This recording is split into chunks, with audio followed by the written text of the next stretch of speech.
When my ex-mother-in-law humiliated me on Facebook, I thought I'd seen the worst of her wrath, but fate had a twist in store that no one saw coming. I'm now her new stepmom. What happens when love, betrayal, and revenge collide in one shocking story? Stay tuned to find out how the tables turned in ways you won't believe. Don't forget to like this video, subscribe to the channel for more jaw-dropping stories, and let me know in the comments where you're watching from. You won't want to miss this one. When my ex-mother-in-law publicly humiliated me on Facebook, I thought I'd seen the worst of her venom. Little did I know, the universe had a plot twist in store that would not only upend her world, but leave everyone else stunned. Imagine the woman who tried to ruin you, becoming the one forced to call you mom. Sounds unreal, doesn't it? But it's my life now. It started with a notification that turned my evening upside down. I was curled up on my couch with a steaming mug of chamomile tea, scrolling through my phone as the autumn wind howled outside. My dog Daisy was snoozing at my feet, blissfully unaware of the emotional storm brewing. A notification pinged on my phone, a direct message from Natalie, my former sister-in-law. "Hey Amanda, have you seen Mom's post? She's at it again." My stomach dropped as I clicked the link. It took me to Vivian Kensington's Facebook page, where her perfectly curated profile picture stared back at me like a smug challenge. And then I saw it. The post was public, of course, designed to reach as many people as possible. "I've always believed in standing up for family," Vivian had written, "but some people are beyond help. It's sad to see someone cling to the past, especially when they're the reason everything fell apart. A word of advice to women who marry for money: learn to stand on your own when it's over." Below her caption was a photo of me from 3 years ago, taken during a family vacation in Bora Bora.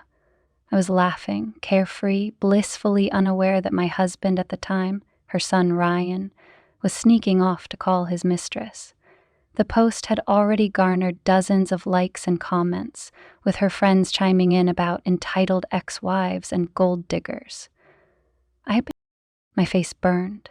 It wasn't just the lies that stung, it was the fact that Vivian had gone out of her way to drag my name through the mud publicly. Again. Even after my divorce from Ryan, she couldn't let me live in peace.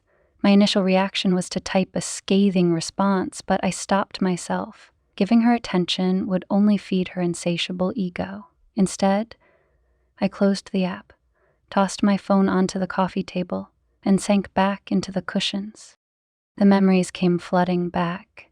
Vivian had never liked me. From the moment Ryan and I started dating, she'd made it clear that I wasn't good enough for her precious son. She threw subtle jabs about my middle-class upbringing, questioned my motives when I switched careers, and even sabotaged me during family events by whispering snide comments about my questionable taste in fashion. Ryan, of course, had been no help. "You know how my mom is," he'd say, brushing off her behavior like it was some harmless quirk, and for a while I believed him. I thought if I worked hard enough to prove my worth, to show Vivian that I wasn't after the Kensington family fortune, she'd accept me. But I was wrong. Ryan's infidelity had been the final blow to our marriage, but in hindsight, Vivian had been the wedge driving us apart all along. When we divorced, I thought I was finally free of her toxicity. Clearly, I'd underestimated her ability to hold a grudge. "Unbelievable," I muttered, running a hand through my hair. Daisy stirred at my feet, her floppy ears twitching as if she sensed my frustration. I reached down to scratch her behind the ears, finding some comfort in her oblivious affection. That night I couldn't sleep. Vivian's words echoed in my head, festering like an open wound. It wasn't just about the post. It was about the years of humiliation, the constant feeling of not being enough. By the time dawn broke, I was determined to prove something, not to Vivian, but to myself. I wasn't the weak, dependent woman she wanted the world to believe I was. I'd built a new life, a life that didn't include the Kensingtons. and I wasn't about to let her drag me back into her toxic orbit. The next few days were a blur of work and distraction. My job at a boutique interior design firm kept me busy, but Vivian's words lingered in the back of my mind. Each time I opened my phone, I braced myself for more fallout from her post. Friends reached out with messages of support, while a few acquaintances, people I hadn't heard from in years, asked invasive questions about my marriage. One evening, as I was wrapping up a late project, my boss, Celeste, approached me with a gleam in her eye. "Amanda, I have a new client I think you'll be perfect for," she said, handing me a manila folder. "Big budget project, very high profile." I opened the folder and froze. The client's name was emblazoned across the top: Kensington Enterprises. "Are you kidding me?" I blurted, my voice louder than I intended. Celeste raised an eyebrow. "Is there a problem?" I forced a smile, trying to mask the panic rising in my chest. "No, not at all, just surprised, that's all." "Good, I knew you'd be excited. This is a big deal, Amanda. If we nail this project, it could open doors for us." I nodded, swallowing my objections. Turning down the assignment wasn't an option, not if I wanted to keep my job. Still, the thought of stepping into Vivian's world again made my stomach churn. The first meeting with Kensington Enterprises was scheduled for the following week. I spent the weekend preparing, poring over design ideas and presentation materials, trying to focus on the work rather than the dread simmering beneath the surface. When Monday arrived, I walked into the conference room with my head held high, determined to exude and then I saw him. Gregory Kensington, Vivian's husband, was nothing like I'd imagined. In photos, he always looked stoic and detached, the quintessential billionaire tycoon, but in person he was warm, approachable, and, dare I say, charming. His salt and pepper hair and sharp suit only added to his commanding presence. But it was his smile that caught me off guard. It wasn't the smug, rehearsed grin of someone used to getting their way. It was genuine. "Amanda," he said, extending a hand. "Thank you for taking on this project. I've heard great things about your work." I shook his hand, feeling a spark I couldn't quite explain. "Thank you, Mr. Kensington. I'm excited to get started. Please, call me Gregory." As the meeting progressed, I found myself drawn to Gregory's charisma. He listened intently, asked thoughtful questions, and even cracked a few jokes that eased the tension in the room. By the end of the hour, I felt a strange mix of relief and unease. Working with Gregory might not be as daunting as I'd feared, but it also stirred something I wasn't ready to confront, a feeling I couldn't quite name. When I left the building that day, I knew one thing for certain: this project was going to change everything. Over the next few weeks, my life became a delicate balancing act. The project for Kensington Enterprises demanded my full attention, and I threw myself into it, determined to maintain a professional demeanor. But no matter how hard I tried to focus on the work, my encounters with Gregory Kensington kept pulling me into uncharted emotion. Gregory was unlike anyone I'd worked with before. He was thoughtful, collaborative, and refreshingly humble for someone in his position. Our meetings were punctuated with moments of levity. His dry humor and easy charm made the grueling workload almost enjoyable. At first, I chalked it up to good chemistry, but the more time we spent together, the harder it became to ignore the underlying current between us. One afternoon, after a particularly productive meeting, Gregory lingered as the rest of the team filtered out of the room. I was gathering my notes when he cleared his throat. "Amanda, could I have a word with you?" His voice was calm, but there was an intensity in his eyes that made my heart race. "Of course," I said, trying to keep my tone neutral. He gestured to a chair across from him. "Please, sit." I sat down, clutching my notebook like a lifeline. Gregory leaned forward, resting his elbows on the table. For a moment, he just looked at me, as if searching for the right words. "I wanted to thank you," he began. "Your work on this project has been exceptional. You've exceeded every expectation. Thank you, I said, my cheeks flushing. That means a lot coming from you. He smiled, but there was a hint of sadness in his expression. You remind me of someone I used to know. Someone who believed in what she did and never let anyone undermine her. The comment caught me off guard. Used to know? Gregory hesitated, his gaze dropping to the table. Yes, before everything became about appearances and maintaining an image, there it was. A crack in the armor. For all his charm and composure, Gregory carried a heaviness that couldn't be ignored. I wanted to ask more, to understand the man behind the polished exterior, but I held back. It wasn't my place to pry. Well, I said, trying to lighten the mood, I'm just glad I can help make your vision a reality. His eyes met mine, and for a brief moment, the air between us shifted. It was subtle, almost imperceptible, but undeniable. I felt it in the way my pulse quickened, in the warmth that crept up my neck. Gregory seemed to feel it too. He straightened in his chair, breaking the spell. I won't keep you, he said, his voice returning to its usual calm tone. I'm sure you have plenty to do. I nodded, gathering my things. Thank you, Gregory. Thank you, Amanda. As I walked out of the room, my mind raced. Was I imagining things? Or had there been something in his eyes, in the way he said my name, that hinted at more than professional admiration? I shook the thought away.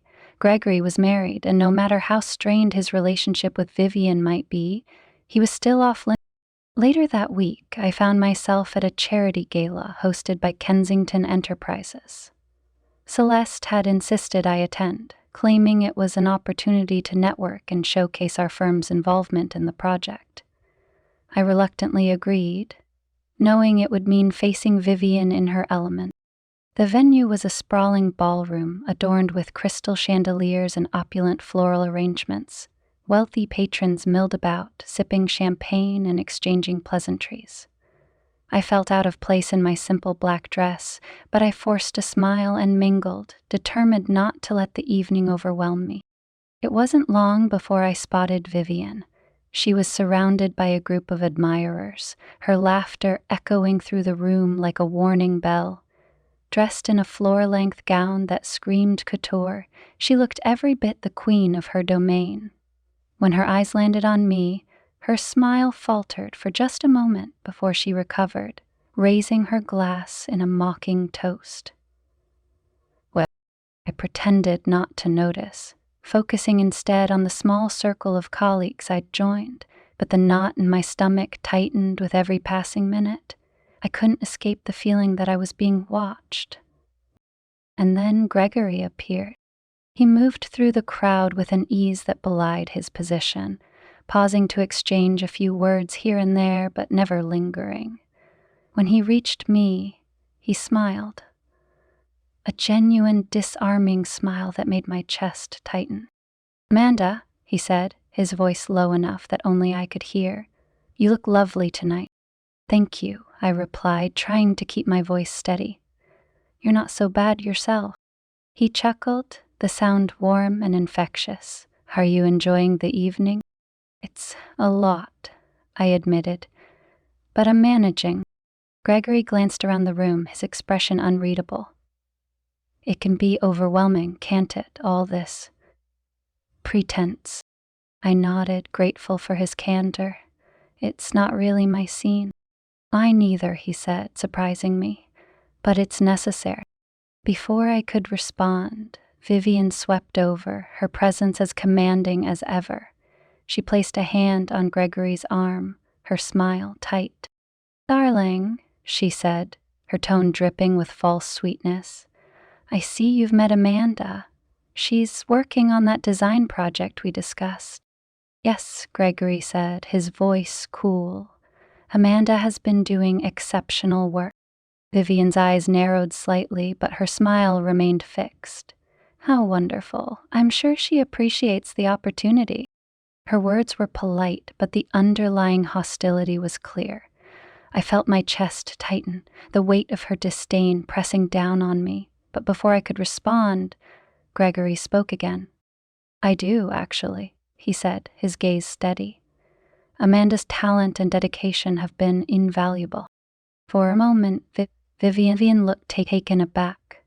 Her smile wavered, and a flicker of something, resentment perhaps, crossed her face. But she recovered quickly, turning her attention back to the crowd.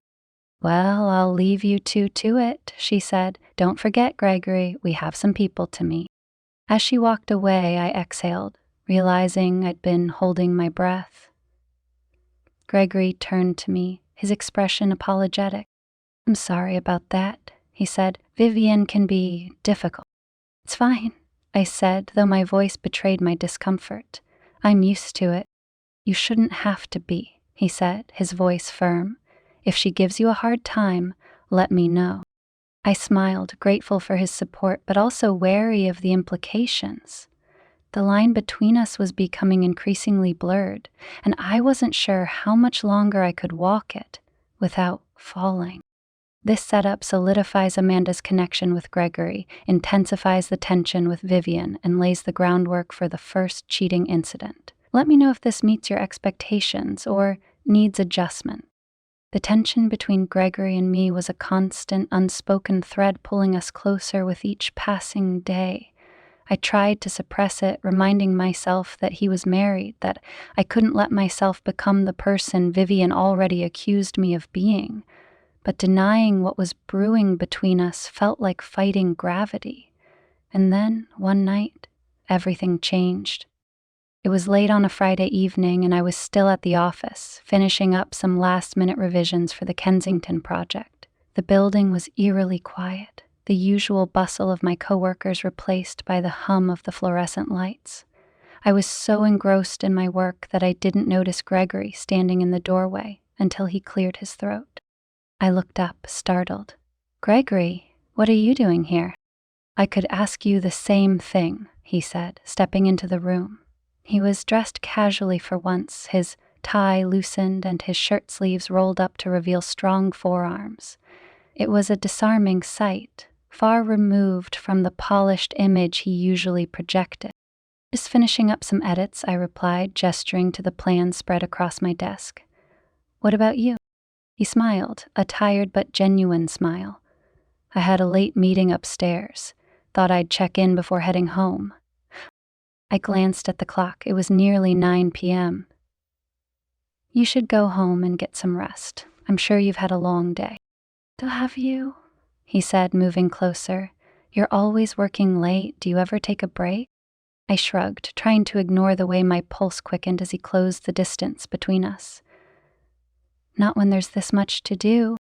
Gregory leaned against the edge of the desk, his proximity sending a wave of warmth through me. "You're too hard on yourself." "I just want to make sure everything is perfect," I said, avoiding his gaze. "It already is," he said softly, and when I looked up, his eyes were locked on mine. There was something in his expression, something raw and unguarded, that made it impossible to look away. The silence stretched between us, heavy with unspoken words. My heart raced as I struggled to find something to say, anything to break the tension.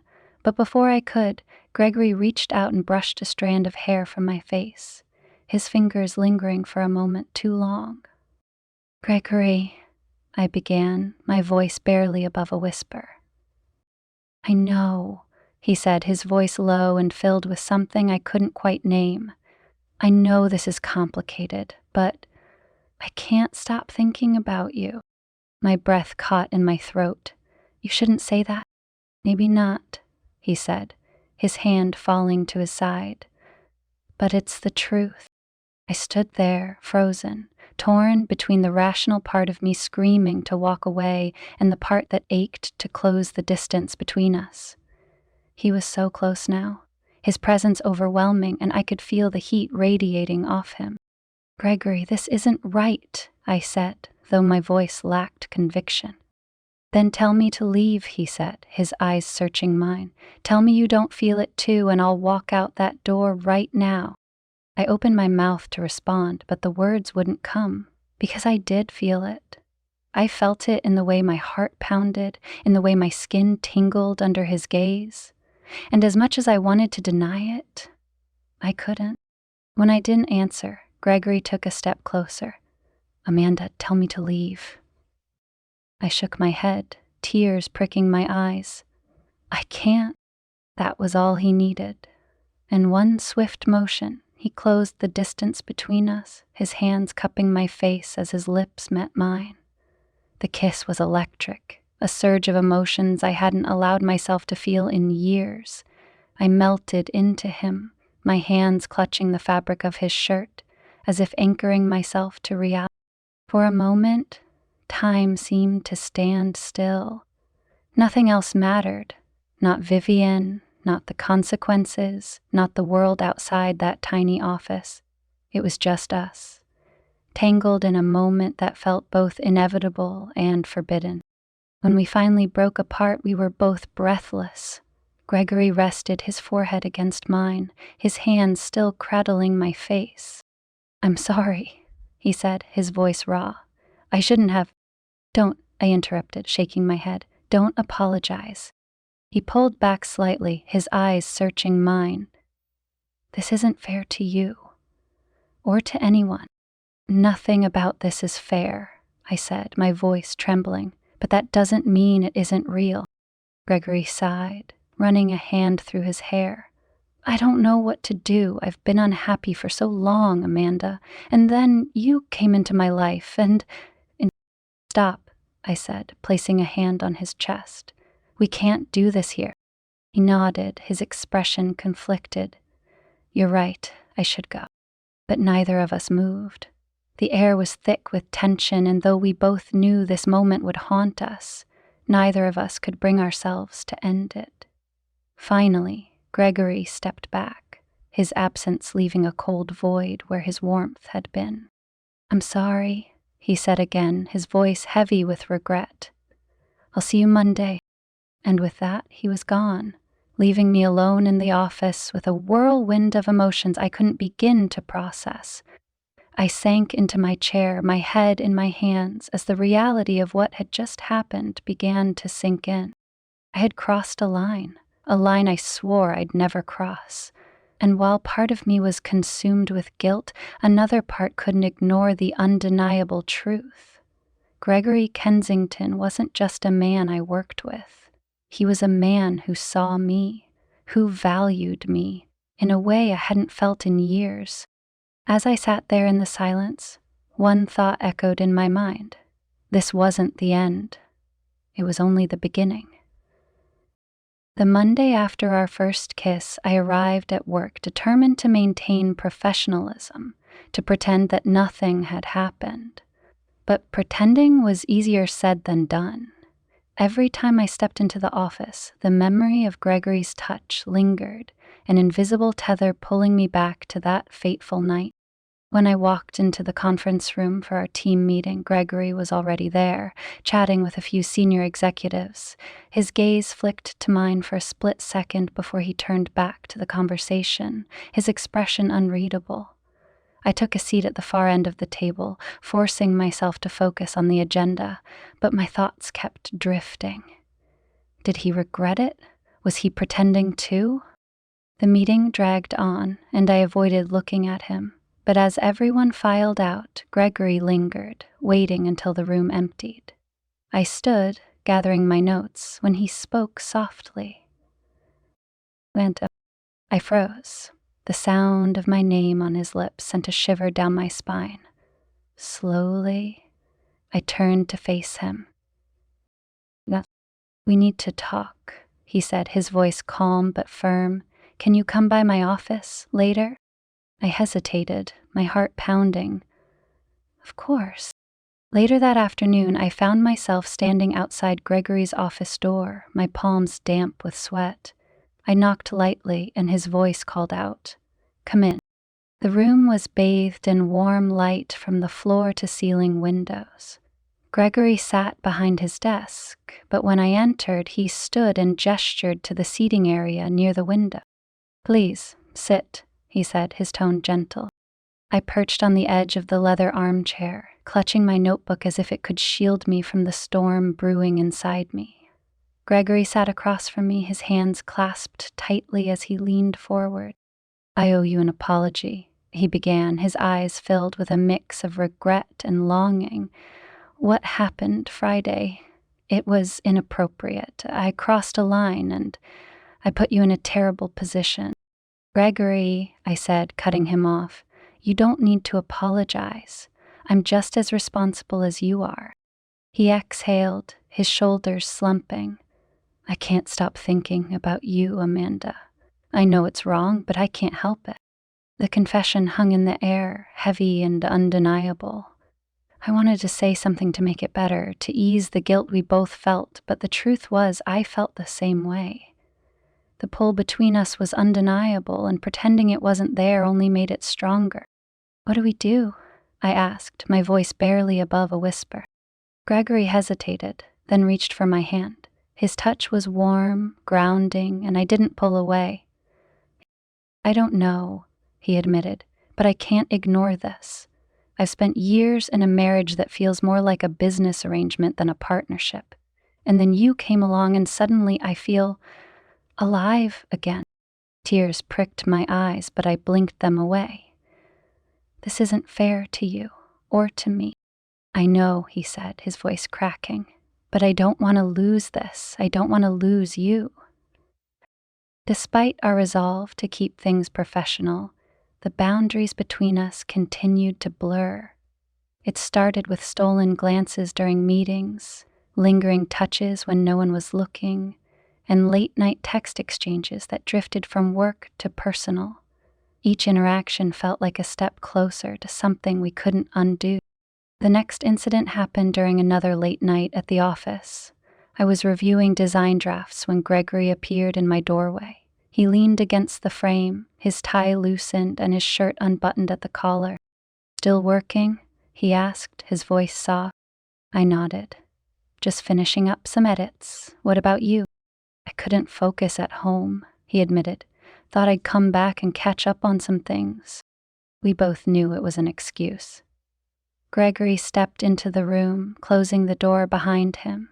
My pulse quickened as he approached, his presence overwhelming in the quiet space.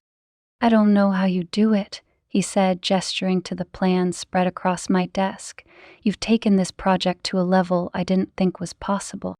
It's my job, I said, though his praise warmed me. It's more than that, he said, his eyes locked on mine. You're remarkable, Amanda. Before I could respond, he stepped closer, his hand brushing against mine as he leaned on the desk. The air between us crackled with tension, and I knew where this was heading. I should have stopped him. I should have reminded him of the consequences, but instead I let myself get lost in the moment. Gregory cupped my face, his thumb grazing my cheek as he studied me. Tell me to stop, he said, his voice low. I couldn't. Instead, I closed the distance between us, pressing my lips to his. The kiss was deeper this time, filled with the unspoken emotions we'd been trying to suppress. His hands tangled in my hair as he pulled me closer, and I clung to him as if he were the only thing keeping me grounded. The world outside that office disappeared. All that mattered was the way Gregory made me feel, seen, desired, alive. When we finally broke apart, we were both breathless, our foreheads pressed together. This is insane, I whispered. Completely, he agreed, a faint smile tugging at his lip. We stayed like that for a moment, neither of us wanting to let go. But reality crept back in, and Gregory stepped back, his expression conflicted. We can't keep doing this, he said, though his tone lacked conviction. I know, I said, my voice trembling. But I don't know how to stop. He sighed, running a hand through his hair. I need to figure things out, with Vivian, with everything. Gregory, I said, placing a hand on his arm. Whatever you decide, just know I'm here. He nodded, his eyes filled with a mix of gratitude and sadness. Thank you, Amanda, for everything. As he left the room, I felt a pang of guilt mixed with longing. I knew we were walking a dangerous path, but I couldn't bring myself to let go. Gregory Kensington had become more than just a client or a colleague. He was the man who made me believe in love again, even if it was the kind of love that could destroy us both. The affair was no longer a quiet secret. It wasn't that anyone had explicitly discovered us, yet, but the weight of what Gregory and I were doing had seeped into every corner of my life. I felt it in the way I avoided Vivian's sharp gaze at every meeting, the way Gregory and I spoke in clipped sentences around others, the way my stomach churned every time I heard his name whispered in the office. The world hadn't caught on yet, but it was only a matter of time. I should have ended it. We both should have. But every time we tried to pull away, something would draw us back together. An accidental meeting, a late-night phone call, a moment of vulnerability that led to another stolen kiss. It was a dangerous dance, and we both knew it couldn't last forever. That reckoning came on the night of the Kensington Enterprises Gala. The event was a spectacle of wealth and influence, held in a sprawling estate with marble floors, towering floral arrangements, and chandeliers that seemed to drip with diamonds. It was the kind of event Vivian thrived in, a stage for her to command attention and remind everyone of her place at the top of the social hierarchy. I didn't want to go, but Celeste insisted. "You're the face of this project," she said, practically dragging me to the fitting for my gown. "It's important that you're there." When I arrived at the gala, I felt like an imposter. My emerald green dress clung to my frame, the slit revealing just enough to make me self-conscious. The heels pinched my feet, and the champagne in my hand tasted like regret. I scanned the crowd, searching for Gregory. I wasn't sure if I wanted to see him or avoid him entirely. He found me first. "You look stunning," he said, his voice low enough that only I could hear. I turned to face him, my breath catching at the sight of him in a perfectly tailored tuxedo. His gaze lingered a moment too long, and I felt my cheeks flush. "Thank you," I said, trying to sound casual. "You don't look so bad yourself." He chuckled, but the warmth in his eyes was overshadowed by something else. Anxiety. "We need to talk," he said, his tone serious. "How?" I asked, glancing around the room. "Gregory, this isn't the place." "Please," he said, his hand brushing mine. "Just for a moment." Reluctantly, I followed him out to the terrace. The cool night air was a welcome relief from the stifling atmosphere inside. We stood in silence for a moment, the distant hum of music drifting through the open doors. "I can't keep doing this," Gregory said finally, his voice heavy with emotion. "Living this double life. It's tearing me apart." My chest tightened. "I know," I said softly. "It's killing me too." He turned to face me, his eyes filled with a mix of longing and despair. "I'm filing for divorce," he said, the words tumbling out in a rush. "I've already spoken to my lawyer." The revelation left me breathless. "Gregory, are you sure?" "I've never been more sure of anything," he said, his voice steady. "Vivian and I haven't been happy in years. I stayed because it was easier, because it was what people expected, but I can't do it anymore. Not after this." I reached for his hand, my fingers trembling. "You don't have to do this because of me.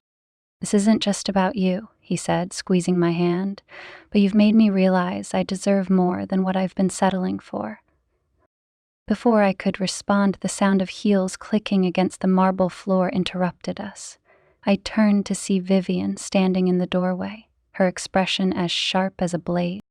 "Well," she said, her voice cutting through the air like ice, "isn't this cozy?" Gregory stiffened, his hand slipping from mine as if distance could erase what she'd just witnessed. I stepped back, my heart pounding as Vivian strode toward us, her gown trailing behind her like the train of a vengeful queen. "Vivian," Gregory began, his voice calm but firm, This isn't the time or place. Ooh, I think it's the perfect time, she said, her eyes narrowing. I've been wondering why you've been so distracted lately, Gregory, and now I know. Her gaze shifted to me, her lips curling into a bitter smile. You just couldn't help yourself, could you, Amanda?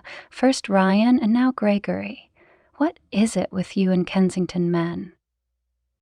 Her words hit like a slap, and I felt the blood drain from my face. Vivian, it's not what you think. Larrabee, spare me, she snapped, her voice dripping with venom. You've always been a snake, Amanda. I should have known you'd slither your way into Gregory's life the same way you did with Ryan's. Stop it, Vivian, Gregory said, stepping between us. You don't know what you're talking about. Don't I? She said, her gaze locked on mine. I've seen the way you look at her. Do you think people haven't noticed? You're embarrassing yourself. This isn't about her, Gregory said, his voice rising. This is about us, about a marriage that's been broken for years. Vivian's laughter was cold and hollow. Don't try to justify this, Gregory. You're a fool, and she's a whore. The two of you deserve each other. Her words cut deep, but before I could respond, Gregory stepped forward, his voice steady and firm. Enough, Vivian. This isn't about blame. This is about moving on. I'm filing for divorce, and nothing you say is going to change that. The room fell silent, the weight of his words settling like a stone between us. Vivian's face twisted with rage, her carefully constructed facade crumbling before my eyes. You'll regret this, she said, her voice trembling with fury. Both of you. She turned on her heel and stormed back into the ballroom, leaving Gregory and me alone on the terrace. For a moment, neither of us spoke. The magnitude of what had just happened hung heavy in the air. I'm sorry, Gregory said finally, his voice barely above a whisper. You didn't deserve that. I shook my head, tears welling in my eyes. She's right. I am a snake. I've ruined everything. No, he said, taking my face in his hands. This isn't your fault. We made mistakes, but that doesn't make you a bad person. I wanted to believe him, but the shame and guilt were overwhelming. What happens now? I asked, my voice trembling. Gregory sighed, his thumb brushing away a stray tear. We face the consequences. Together. His words were a promise, but they felt like a warning. The fallout from that night would be catastrophic, and I wasn't sure either of us would come out unscathed. The days following the gala were a blur of tension and uncertainty. Vivian's public meltdown on the terrace had sent shockwaves through the Kensington social circle. Whispers swirled around the office, the polite facade of professionalism barely holding back the gossip. I tried to keep my head down, focusing on the project, but the weight of Gregory kept his word and filed for divorce that week. I admired his decisiveness, but it only deepened my guilt. The affair had hastened the inevitable end of his marriage, and while Gregory insisted this was a choice he'd been on the brink of making for years, I couldn't shake the feeling that I'd played a part in tearing apart a Vivian, on the other hand, wasn't content to let the situation unravel quietly.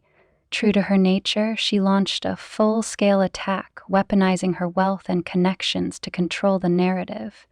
By midweek, whispers about the divorce had evolved into full-blown rumors of infidelity. My name was on everyone's lips, paired with the words homewrecker and gold digger. The breaking point came on Thursday afternoon. I was at my desk, reviewing design plans, when my phone buzzed with a notification. A message from Sarah, my best friend, popped up on the screen. Have you seen this? Check Vivian's Facebook. Dread coiled in my stomach as I opened the app. Vivian's post was the top entry on my feed. She had shared a photo of Gregory and me at the gala, an innocent moment where we'd been standing close, discussing the project, but her caption turned it into something far more damning. When your husband leaves you for the hired help, some people have no shame. The comments were already flooding in. Friends of hers, strangers I'd never met, all weighing in with their opinions about me, about Gregory, about our supposed betrayal.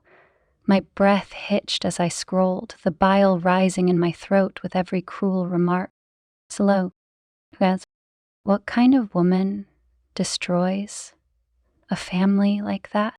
I slammed my phone down, my hands trembling. The air in the office felt suffocating, and I needed to get out. Grabbing my bag, I muttered an excuse to Celeste about not feeling well and left before anyone could stop me. Gregory's call came just as I was stepping into my apartment.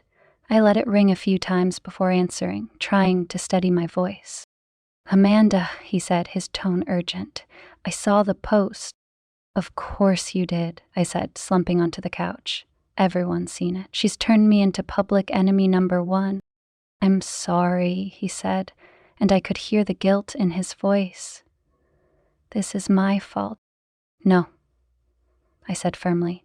"This isn't about fault. It's about her need to control everything, even now." "I'm coming over," he said. "We need to talk." I hesitated. "Gregory, I don't think—" "I'm already on my way." When Gregory arrived, he looked as worn down as I felt. Dark circles underlined his eyes, and the usual confidence in his posture had been replaced by a weary slump. He stepped inside without a word and pulled me into his arms. For a moment, we just stood there, holding on to each other as if the rest of the world didn't exist. "I hate what she's doing to you," he said, his voice muffled against my hair. "You don't deserve this." "He's just angry," I said, pulling back to look at him, "and honestly, she has every right to be." Gregory shook his head. "No, she doesn't. Our marriage was over long before you came into my life. She's just looking for someone to blame because it's easier than facing the truth." "Even so," I said, stepping away, "this isn't sustainable. I can't keep being the scapegoat for everything wrong in her life." "What are you saying?" he asked, his brow furrowing. "I'm saying maybe we should take a step back," I said, the words tasting bitter on my tongue. "At least until the divorce is finalized. Maybe some distance will make this easier. For everyone." Gregory's jaw tightened. "Easier for who? For Vivian? For the people whispering behind your back?" "For me," I said, my voice breaking. "I need to protect myself, Gregory. This is too much." He nodded slowly, his eyes filled with a sadness that mirrored my own. "I understand," he said softly, "but for the record, I'm not giving up on us." The next confrontation came 2 days later, and this time it was face to face. Vivian showed up at the office unannounced, her heels clicking against the polished floors as she strode toward my desk. Heads turned, whispers followed her like a storm cloud, but she didn't seem to care. She was on a mission, and I was her target. "Amanda," she said, her voice sharp enough to cut glass, "we need to talk. Now." I stood, my heart racing as she gestured for me to follow her into one of the empty conference rooms. The door closed behind us with a decisive click, and for a moment the silence was deafening. "I assume you've seen my post," Vivian said, folding her arms across her chest. "I have," I said, meeting her gaze. "And I don't appreciate being dragged through the mud for something that isn't entirely true." "Not entirely true," she repeated, her eyes narrowing. "So you admit there's some truth to it." I took a deep breath, summoning every ounce of composure I had. "Gregory and I crossed a line, yes, but your marriage didn't end because of me, Vivian. It ended because it was already broken." "Spare me the self-righteous excuses," she snapped. "You've been circling Gregory like a vulture from the moment you met him." "That's not fair," I said, my voice steady despite the anger bubbling inside me. "I didn't ask for any of this. I didn't want to fall for him, but I won't apologize for it either." Her eyes flashed with fury. "You think this is love? You're nothing more than a distraction for him, a convenient escape from his responsibilities. And when he's done with you, he'll move on, just like Ryan did." Her words struck a nerve, but I refused to let her see the impact. You can believe whatever you want, Vivian, but Gregory is filing for divorce because he's unhappy. That's not my fault. And what happens when you're the one making him unhappy? She asked, her voice dripping with contempt. What happens when he realizes you're not the solution to his problems, just another mistake? The words hung in the air, and for a moment I felt the weight of her hatred pressing down on me. But then I remembered Gregory's promise, the way he'd looked at me on the terrace, and I found my voice. That's not for you to decide, I said firmly. Gregory and I will deal with whatever comes next. But I won't let you destroy me just because you're hurting. Vivian's expression flickered just for a moment, and I saw something unexpected. Vulnerability. But it was gone as quickly as it came, replaced by the icy mask she always wore. Enjoy it while it lasts, she said, turning on her heel, because trust me, it won't. As she walked out of the room, I let out a shaky breath, my hands trembling. The confrontation had left me shaken but resolute. Vivian might have the power to tarnish my reputation, but she couldn't take away what Gregory and I had built, flawed and fragile as it was. For the first time in weeks, I felt a glimmer of hope. This wasn't the end, it was just another beginning. The aftermath of Vivian's confrontation hung over me like a storm cloud. Every step I took in the office felt like walking on shards of glass, each glance from my coworkers a mix of curiosity and judgment. Gregory and I hadn't spoken since our emotionally charged exchange at my apartment. The distance I'd insisted on was suffocating, but I clung to the belief that it was the right thing to do, for both of us. 2 weeks passed in a haze of whispers and avoidance. Gregory's divorce proceedings began quietly, but quickly became a point of contention in the Kensington social circle. Vivian spared no expense in framing herself as the victim, painting Gregory's decision as a betrayal of their decades-long marriage. Every story she spun inevitably included me as the villain. But despite her efforts, something unexpected began to happen. People started questioning her narrative. At first, it was subtle. An executive at the firm mentioned how Gregory had often expressed dissatisfaction with his personal life long before I entered the picture. Then Sarah told me over coffee that a mutual acquaintance had heard Vivian berating Gregory at a social function years ago. Slowly, the pieces of the puzzle began to form a clearer picture, one that didn't align with Vivian's polished image. It was during this time that Gregory reached out again. I was sitting in my living room, Daisy curled up at my feet, when my phone buzzed with a text message. "Can we talk? Please. I miss you." I stared at the screen, my heart aching. I missed him too. His warmth, his steady presence, the way he made me feel seen in a way no one else ever had. But fear kept my fingers frozen over the keyboard. Fear of what it meant to let him back in, of what people would say, of whether we could survive the fallout. Before I could respond, there was a knock at the door. My breath hitched as I stood, a part of me already knowing who it would be. When I opened the door, Gregory stood there, his expression a mix of determination and vulnerability, actively focused. "Hi," he said, his voice soft. "Hi," I replied, my grip tightening on the door frame. "I thought we agreed to take some time." "I know," he said, stepping closer, "but I can't stay away anymore. Amanda, I don't care what people think. I care about us." The sincerity in his eyes was undeniable, and I felt my resolve begin to crumble. "Gregory, this isn't just about us. There's so much at stake." "I know," he said, taking my hands in his, "but I've made my choice. Vivian and I are over, truly over, and I'm willing to face whatever comes as long as I'm facing it with you." Tears welled in my eyes as his words sank in. He wasn't just saying what I wanted to hear, he meant every word.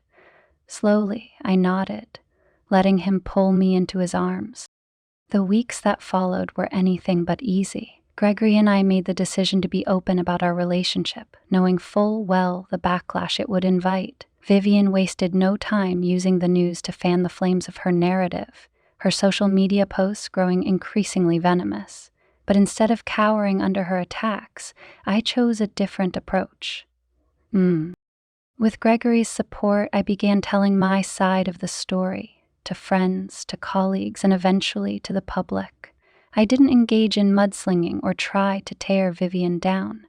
Instead, I focused on the truth that Gregory's marriage had been unraveling for years, and that while our relationship hadn't started under ideal circumstances, it was real and meaningful. The turning point came during a charity event hosted by one of Gregory's longtime friends. It was our first public appearance as a couple, and I was terrified. The event was held at a sprawling vineyard, the air buzzing with conversation and the scent of blooming flowers. I clung to Gregory's arm as we entered, acutely aware of the eyes following our every move. "Are you okay?" Gregory whispered, leaning close. I nodded, forcing a smile. "I think so." As the night progressed, we faced our fair share of pointed glances and hushed whispers, but something surprising happened. A few people approached us, offering kind words and encouragement. An older woman I recognized as one of Vivian's closest friends pulled me aside at one point. "I don't know if anyone's told you this," she said, her tone hushed, "but you're far braver than I ever gave you credit for. Vivian can be difficult. Gregory deserves to be happy, and from what I've seen tonight, you make him happy." Her words brought tears to my eyes, and for the first time in weeks, I felt a glimmer of hope. As Gregory's divorce finalized, the noise surrounding us began to fade. Vivian continued her campaign of bitterness, but the public's interest in her grievances waned. Slowly, life began to feel normal again, or at least a new version of normal. Gregory and I found solace in the quiet moments we shared, whether it was cooking dinner together, walking Daisy in the park, or simply sitting on the couch, lost in conversation. But the biggest challenge came when Gregory invited me to dinner with his children. Though they were both adults, Ryan and his sister, Lauren, I knew the stakes were high. Ryan and I hadn't spoken since our divorce, and the thought of facing him as Gregory's partner filled me with anxiety. The dinner was tense at first, the air thick with unspoken emotions. Ryan avoided eye contact, his jaw tight as he sipped his wine. Lauren, on the other hand, was warm and gracious, clearly trying to ease the tension. "Dad seems really happy," she said at one point, smiling at me. "It's nice to see him like this." Ryan snorted, earning a sharp glare from Lauren. "What? Am I not allowed to have an opinion?" "Ryan," Gregory said, his tone calm but firm, "if you have something to say, say it." Ryan set his glass down, finally looking at me. "I just don't get it," he said. "How did we get here? You were my wife, Amanda, and now you're this?" I took a deep breath, steadying myself. "Ryan, I know this is hard to understand. It's not how any of us imagined things would turn out. But I didn't plan this. I didn't want to hurt anyone." "You didn't plan it?" he said, his voice rising. "You just happened to fall into my dad's arms?" "That's enough," Gregory said, his voice sharp. "This isn't Amanda's fault, Ryan. It's mine. I made mistakes. Mistakes that led to the end of my marriage to your mother. But Amanda didn't ruin anything. If you want to blame someone, blame me." Ryan stared at his father, his anger faltering. I don't understand." "You don't have to understand," Gregory said gently. "But I hope in time you'll accept that this is where we are. And I hope you'll find a way to be okay with it." The rest of the evening passed in cautious civility. While Ryan didn't offer me his forgiveness, the conversation ended on a note of reluctant understanding. It was a small victory, but it felt monumental. As the months passed, the dust began to settle.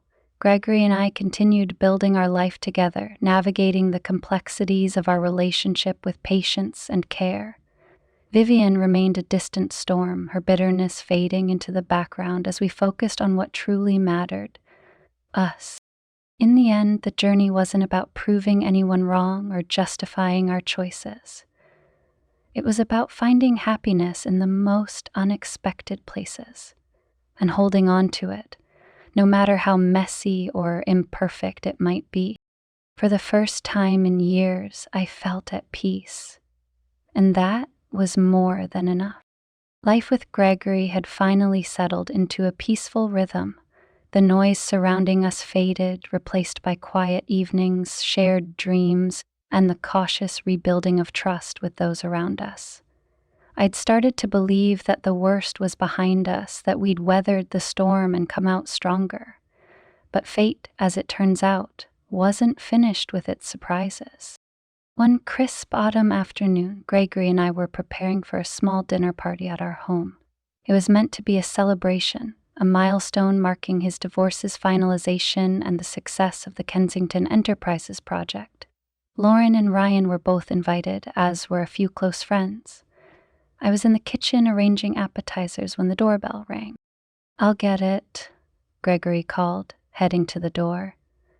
I continued fussing with the charcuterie board, distracted by my task, but the sharp tone of Gregory's voice moments later pulled my attention. "Vivian," he said, disbelief and annoyance lacing his words. I froze, my hands stilling over the platter. A lump formed in my throat as I wiped my hands on a towel and walked toward the entryway. When I reached the door, there she was. Vivian Kensington, dressed impeccably in a tailored coat, her chin held high, her eyes gleaming with a strange determination. "What are you doing here?" Gregory asked, his arms crossed. Vivian stepped inside without waiting for an invitation, her heels clicking against the polished floor. "I'm not here to fight," she said, her voice calm but firm. "I came to deliver some news." Her gaze shifted to me, and for the first time there was no venom in her eyes. Only something that looked almost like pity. My stomach churned as Gregory and I exchanged a confused glance. "What news?" Gregory asked, his tone wary. Vivian took a deep breath, her composure faltering for a split second before she steadied herself. "Gregory, you need to know, the divorce settlement isn't finalized yet. My lawyer found something you overlooked." "What are you talking about?" Gregory's brow furrowed, his voice edged with frustration. Vivian pulled a folded document from her handbag and handed it to him. "This," she said, her voice softer now, "proves that your late father's estate is tied up in a trust, and that trust includes specific stipulations about the transfer of assets in the event of a divorce." Gregory unfolded the paper, his eyes scanning the text. His expression darkened as the truth of her words sank in. "This can't be right," he muttered. "It is," Vivian said quietly. "If you go through with the divorce, Gregory, you could lose everything." The room fell silent, the weight of her revelation suffocating. My heart sank as I realized the gravity of what Vivian had just revealed. Gregory and I had fought so hard to be together, but now we faced a choice neither of us had anticipated, one that could unravel everything we'd built. After Vivian's unexpected visit, the atmosphere in the house felt suffocating. Gregory and I sat in the living room, the weight of her revelation pressing down on us like an invisible force. The document she had left behind lay on the coffee table, its presence a stark reminder of the challenges we still faced. Gregory sat with his elbows on his knees, his head in his hands. I watched him, my chest aching at the sight of his defeat. This wasn't the man I'd grown to love, the confident, charismatic Gregory Kensington who could take on the world. This was a man being crushed by the weight of his past, by obligations and expectations he couldn't escape. "Talk to me," I said softly, breaking the silence. He looked up at me, his eyes tired but still filled with the warmth I'd come to rely on. "I don't know what to say," he admitted. "It feels like no matter what I do, I'm trapped." I reached for his hand, squeezing it gently. "You're not trapped, Gregory. This is just another challenge, and we'll get through it. Together." He shook his head, a bitter smile tugging at his lips. You say that now, but what happens when I lose everything? The house, the company, the life I've built. It's all tied up in that trust. If I move forward with the divorce, I could be starting over from scratch. Maybe starting over isn't such a bad thing, I said, my voice steady despite the turmoil in my heart. You've always said that your marriage to Vivian felt like a business arrangement. Maybe losing what came with it is the price of freedom. Freedom, he echoed, his gaze distant. Is it really freedom if it comes at such a cost? If it means dragging you into the fallout? I shifted closer to him, my hand still clasped in his. Gregory, when we started this, we knew it wouldn't be easy. But I didn't fall in love with your wealth or your success. I fell in love with you, the man who saw me, who valued me, who made me feel alive again. If you lose everything tomorrow, it won't change how I feel about you. His eyes softened, and he exhaled a shaky breath. You always know what to say, don't you? Not always, I said with a faint smile. But I mean it. Whatever happens, we'll figure it out. That night, as Gregory slept beside me, I lay awake, my mind racing with possibilities. Vivian's revelation had thrown everything into chaos, and I couldn't help but feel a pang of bitterness. She had already lost Gregory, but she wasn't content to let him go without taking everything else with her. For years, I had fought to prove myself, not just to Vivian, but to the world. I'd fought to show that I wasn't the person she painted me as, that I was more than the gold digger and home wrecker labels she so carelessly attached to my name. But as I stared at the ceiling, I realized something profound. I didn't need to prove anything anymore. I had spent too much of my life letting other people define me. First Ryan, then Vivian, and now this new scandal. But Gregory's love had taught me something invaluable, that my worth wasn't tied to anyone else's opinion of me. It wasn't tied to the whispers of society or the venom of a scorned ex-wife. My worth was my own, and I refused to let anyone take it away from me again. The next morning, Gregory and I sat down with coffee and the document spread between us. We reviewed the stipulations of the trust, the legal jargon spelling out the potential fallout of his divorce. It was grim, but not insurmountable. There's a way out of this, Gregory said finally, his voice resolute. It won't be easy and it won't be pretty, but I'm not going to let Vivian control my life any longer. What are you thinking? I asked, watching him carefully. I'll fight it, he said, sitting back in his chair. The trust might give her leverage, but it's not unbreakable, and even if it is, I'm willing to walk away from it all if it means being free. His words sent a wave of relief through me, but also a pang of guilt. Gregory, you don't have to do this for me.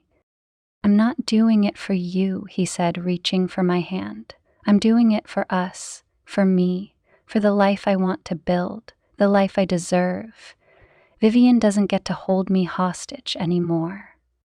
I nodded, tears pricking my eyes. You're stronger than you think. So are you, he said, his smile soft. I wouldn't have gotten this far without you. The days that followed were a whirlwind of legal meetings and strategy sessions.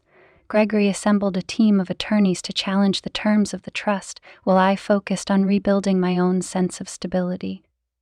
I took on more projects at work, immersing myself in the creative outlet that had always been my sanctuary. Slowly, the tides began to turn. Gregory's resolve strengthened with each passing day, and I found myself buoyed by his determination. We weren't just fighting for his freedom. We were fighting for a future we could share without fear or regret. And through it all, I realized that this battle wasn't just about Gregory and Vivian. It was about me reclaiming my own narrative. For years, I had let others define my story. Now I was ready to take control. One evening, as we sat on the porch watching the sun dip below the horizon, Gregory turned to me with a thoughtful expression. I've been thinking about something, he said. What's that? I asked, leaning against his shoulder. When this is all over, he said, his voice steady, I want to start fresh. A new chapter, far away from the shadows of the past. I looked up at him, my heart swelling. What kind of new chapter? He smiled, a glimmer of hope in his eyes. One where we're free to just be. No drama, no expectations, just us. Tears filled my eyes as I nodded. That sounds perfect. It wouldn't be easy. The scars of the past would linger and the road ahead was still uncertain. But as I sat there, wrapped in Gregory's arms, I felt something I hadn't felt in years. Peace. And in that moment, I knew that no matter what the future held, we would face it together. Thank you so much for watching and being part of this incredible journey through one of the most shocking stories we've ever shared. Life is unpredictable, and sometimes the twists and turns leave us questioning everything we thought we knew. I hope this story inspired you, made you think, or maybe even gave you a little bit of hope for starting over. Before you go, make sure to like this video and subscribe to the channel for more captivating tales of love, betrayal, and redemption. And don't forget to drop a comment letting me know where you're tuning in from. I love hearing from you. Until next time, take care and remember, the truth always finds its way to the surface. See you soon.